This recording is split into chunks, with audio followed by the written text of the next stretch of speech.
Halo semua, saat ini Kidul Official sedang berada di Museum Benteng Fredebuk, Yogyakarta. Kita akan menelusuri diorama 4, terdiri dari 7 buah mini rama yang menggambarkan peristiwa sejarah dari pemilihan umum pertama di Yogyakarta, Konferensi Rencana Kolombo, Seminar Nasional Pancasila pertama, sampai dengan penumpasan G30 SPKI di alun-alun utara Yogyakarta. Bagaimana cerita selengkapnya?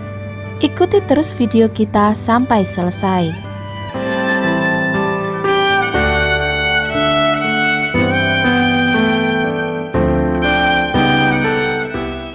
Pemilihan umum yang pertama diselenggarakan di Yogyakarta. Pemilihan umum tidak secara langsung memilih wakilnya duduk dalam Dewan Perwakilan Rakyat Daerah atau DPRD, melainkan memilih wakil pemilih. Kemudian wali pemilih inilah yang akan memilih wakil rakyat yang akan duduk di DPRD. Penetapan pemilihan anggota DPRD di tingkat pusat provinsi Daerah Istimewa Yogyakarta pada tanggal 20 Oktober 1951. Setelah dihitung, jumlah pemilih yang sah ada 6.807 orang atau lebih dari 95% dari seluruh jumlah pemilih yang ditetapkan, yaitu 6.268 orang. Pemilihan umum tahun 1951 di Daerah Istimewa Yogyakarta seperti nampak dalam adegan mendapat perhatian besar baik dari rakyat pemilih maupun dari pemerintah pusat dan pemerintah daerah lain. Terbukti mereka masing-masing mengirimkan peninjau, yaitu Kantor Perwakilan Pusat mengirimkan Mr. Subagio Resodipuro dan Nyonya Pujo Buntaran, sedangkan DPRD mengirimkan Hadi Kusumo, Amels, Muhammad Tauhid, Andi Gapa, dan Meisir Ahmad Dias. Di daerah lain yang melakukan peninjauan yaitu Sumatera Utara, Sumatera Selatan, Sumatera Tengah, Kalimantan, Sulawesi, Sunda Kecil, Jawa Timur, Jawa Barat, dan Jawa Tengah.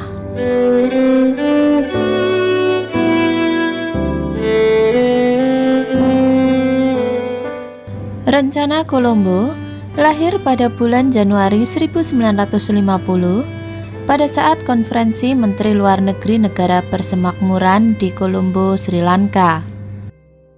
Tujuan Rencana Kolombo adalah untuk memajukan ekonomi negara-negara Asia Selatan dan Tenggara.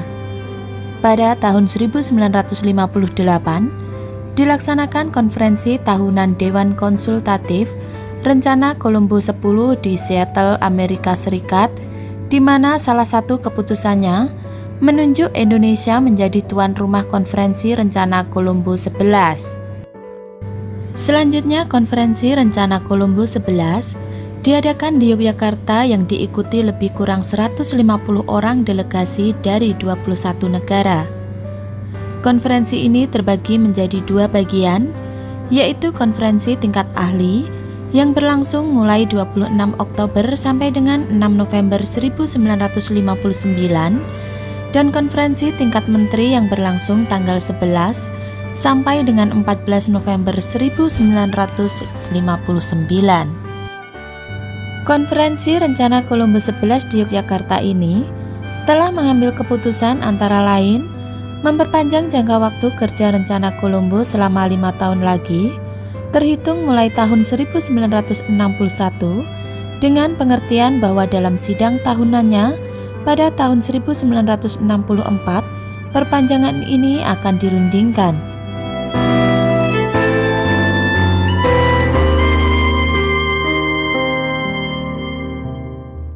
Pancasila adalah dasar negara, pandangan hidup, dan ideologi bangsa Indonesia.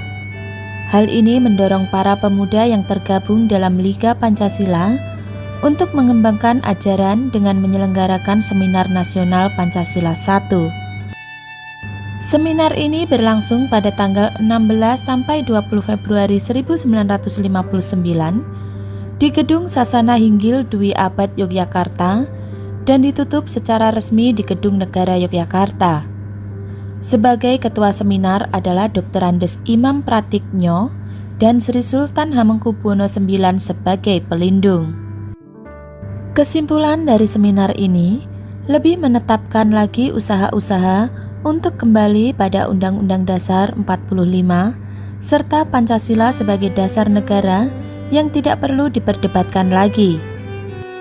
Hal ini membuktikan secara tidak langsung bahwa Yogyakarta telah berperan secara aktif mengembalikan dasar negara ke Undang-Undang Dasar 45 dengan adanya Dekret Presiden 5 Juli 1959.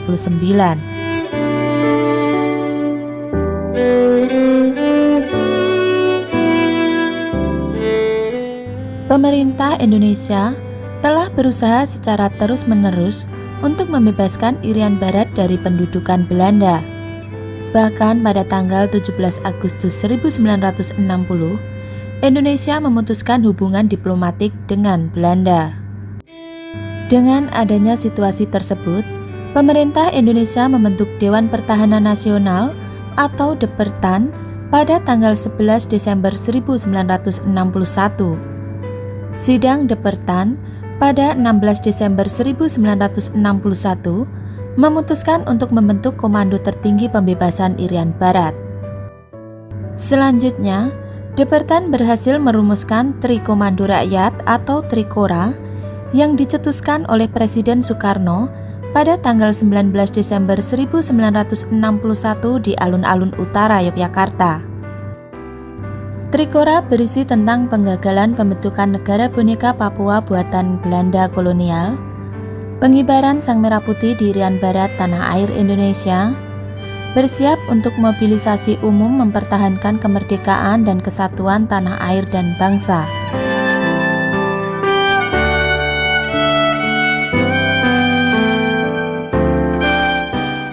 Peristiwa G30 SPKI adalah tragedi berdarah yang merebut kekuasaan yang didalangi oleh Partai Komunis Indonesia.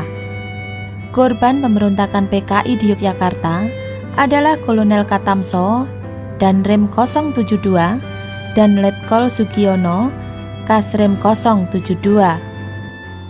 Kedua korban tersebut diculik dan dibunuh secara kejam oleh Pelda Kamil atas perintah Peltu Sumardi pada tanggal 1 Oktober 1965 di Komplek Batalion L di Kentungan, Yogyakarta. Kolonel Widodo yang diberi tugas mengamankan Yogyakarta berhasil merebut kembali markas Korem 072 pada tanggal 4 Oktober 1965. Selanjutnya, Kolonel Widodo memerintahkan Kapten Suryotomo menormalisasi Batalion L dan mencari Kolonel Katamso dan Letkol Sugiono dalam keadaan hidup atau mati. Akhirnya jenazah kedua korban tersebut berhasil ditemukan dalam sebuah lubang yang telah ditimbuni gundukan tanah dan di atasnya ditanami pohon pisang di Komplek Batalion L Kentungan. Selanjutnya pada tanggal 22 Oktober 1965, kedua jenazah dimakamkan di Taman Makam Pahlawan Kusuma Negara Semaki, Yogyakarta dalam upacara kebesaran militer.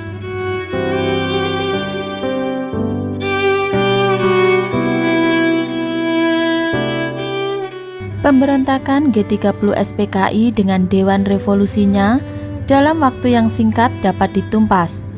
Pasukan RPKAD pada tanggal 19 Oktober 1965 bergerak menuju Yogyakarta. Kabar ini sangat membangkitkan semangat masyarakat untuk menumpas golongan komunis yang nyata terlibat dalam pemberontakan G30 SPKI.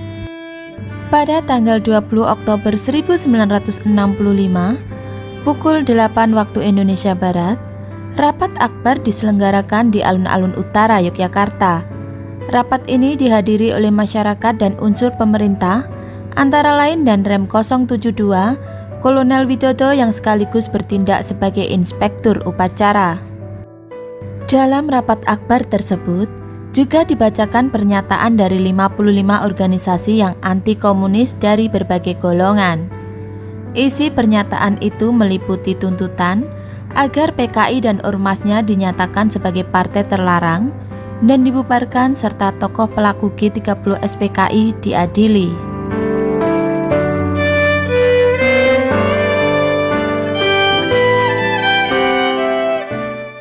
Ketidakstabilan keamanan dan politik di Indonesia sejak tahun 1950 sampai dengan tahun 1965 adalah bersumber pada adanya krisis ideologi. Oleh karena itu, perlu adanya penyatuan paham ideologi dalam satu negara.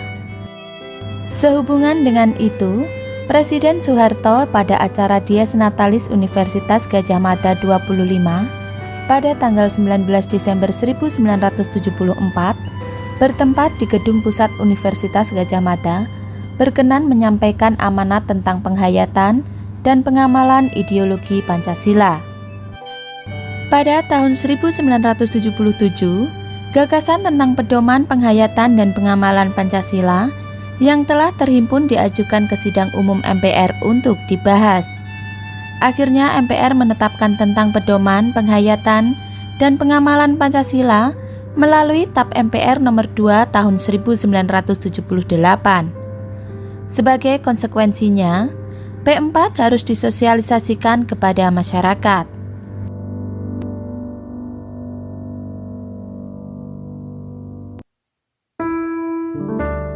Nah, demikian tadi jalan-jalan kita ke Museum Benteng Fredebuk Yogyakarta.